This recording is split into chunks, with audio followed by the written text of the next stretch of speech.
Hello, and welcome to this voice lesson on elevating the voice. What does that even mean? Elevating the voice. What are we talking about? So it's going to be something along these lines. We want to talk about the idea of different registers. Where does our voice land? So sometimes what happens is we come into a situation. Let's just use voice lessons as an example, since that's what we're talking about. We come into voice lessons, and I have students that'll come in and say, you know what, I just don't sing high. I'm probably like an alto, maybe a low alto, because I can't sing high notes and my voice just doesn't sing high. And I'm like, oh, interesting. Okay, let's talk about that. And so what I have found is that it's not uncommon for people to create this, what I call like a false ceiling. They believe that their voice goes like this high, and it would be something along the lines of, they'll demonstrate and say,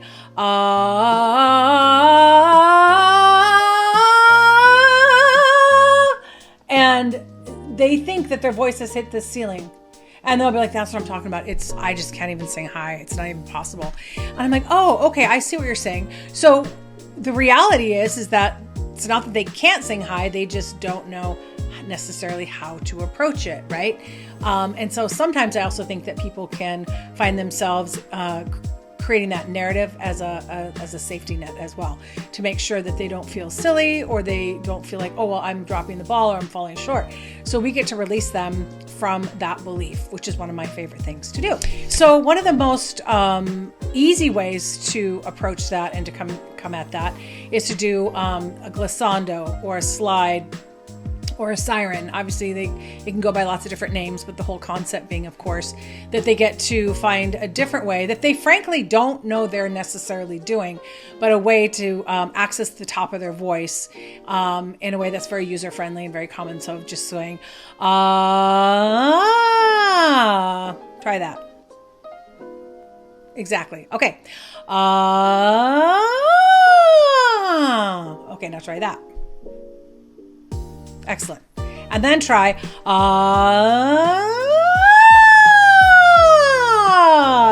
now you try that. Exactly. So what we learn is that we do have a place to put our voice.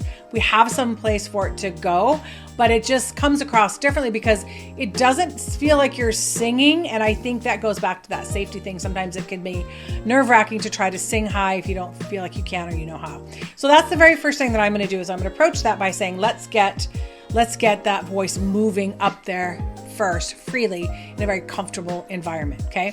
Now, the second thing I'm going to do is, I'm a huge fan of making sure that my students understand why things are the way they are, or why it works a certain way. Because I don't want people to feel like singing is magic. It's like, oh, you either know how to do it, or you don't, or you're born with it, or you're not, that kind of a thing. And so if I can teach them what's happening and why, then I love the idea that they can actually implement it even if I'm not around, okay?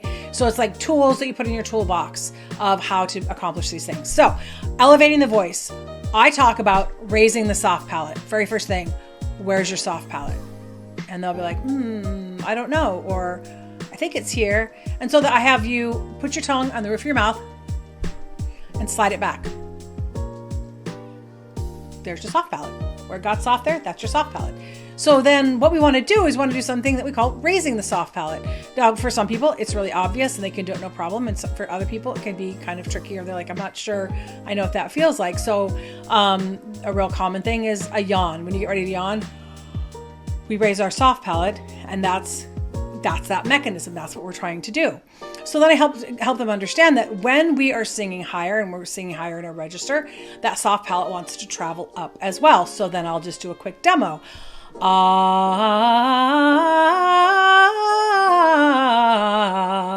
One of the things that I'll comment on is how the corners of your mouth want to raise up in conjunction with that raising soft palate.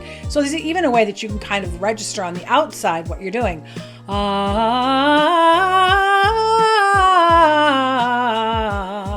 So there's that correlation. So that's why I'm going to explain, this is the mechanism that can help you get where you want to be.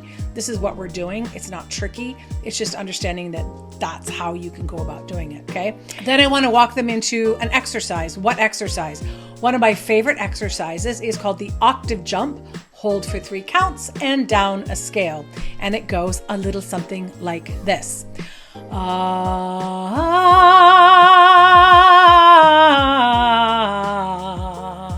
I'll do it again and then you can try.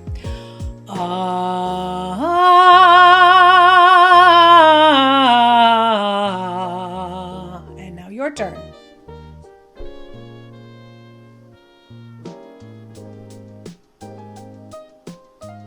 Excellent. Let's do it one more time.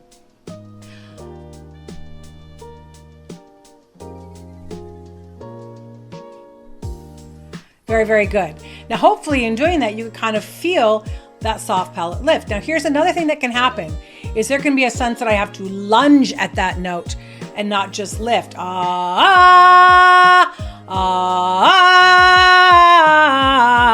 And so then I want to remind you, you don't have to lunge at it. You can calmly lift it. One of the ways that I help students get that kind of sensation is to have them sing at like half volume. So very quietly, as if someone's sleeping in the room next door, because then they'll keep their voices down. And it does seem like they can approach it much more readily when they're in that initial learning phase by doing it kind of at that half volume.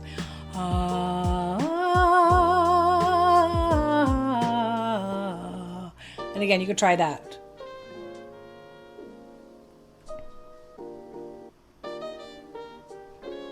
Yeah, good. So something to kind of play around with to see how that fits. Now, we all know that learning through scales, vocalizing and all that kind of stuff is awesome. It's the workshop where you can go and see, how do I get that tone, reach that note, la, la, la. So there's lots of good things, but people rarely come to voice lessons just for the purpose of wanting to sing scales. So of course we always want to transition it to music. And so one of the things that I like is when people are doing this vocal exercise, sometimes that octave can throw them. It's that interval thing. And so one of the things that I like to use as a tool to kind of, these two things kind of go hand in hand, if you will, is that I talk about the song Over the Rainbow or Somewhere Over the Rainbow, because that usually is a song that people know, a lot of people know, I should say. And so when they go after that exercise, they can kind of say, sing in your head or sing out loud. Somewhere, somewhere, one more time, somewhere. And it closes the gap on that interval because now they can hear, it's something familiar. Excuse me. So that's one of the ways that I like to kind of help settle that in, which then takes me into using the song Over the Rainbow or Somewhere Over the Rainbow for my students to be able to sing, one, just for the purpose of singing and all the things that we're learning, but specifically on this whole idea of intervals and going from a lower register to an upper register.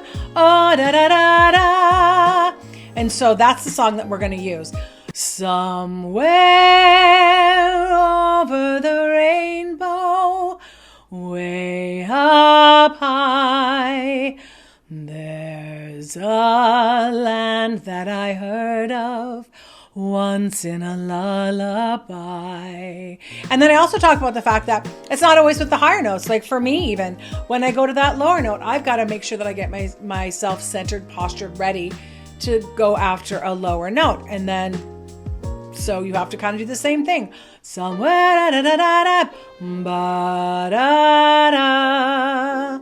So that is kind of my plan of attack when I'm doing a lesson, teaching a new concept, and then using not only an exercise, but a song that correlates with it so that it's something that's very approachable, user-friendly, and they also get to use another song for their repertoire.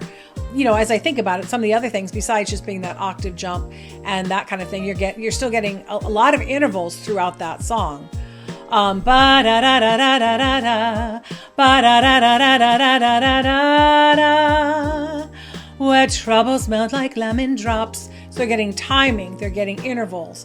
They're also getting enunciation so that they're singing the words clearly enough to be understood, but not so mechanical that it loses the dreamy nature of that song. So I hope that helps. I hope that shed at least a little bit of light on it, why I do what I do, how I do it, and that you guys were able to get at least a little bit of a takeaway.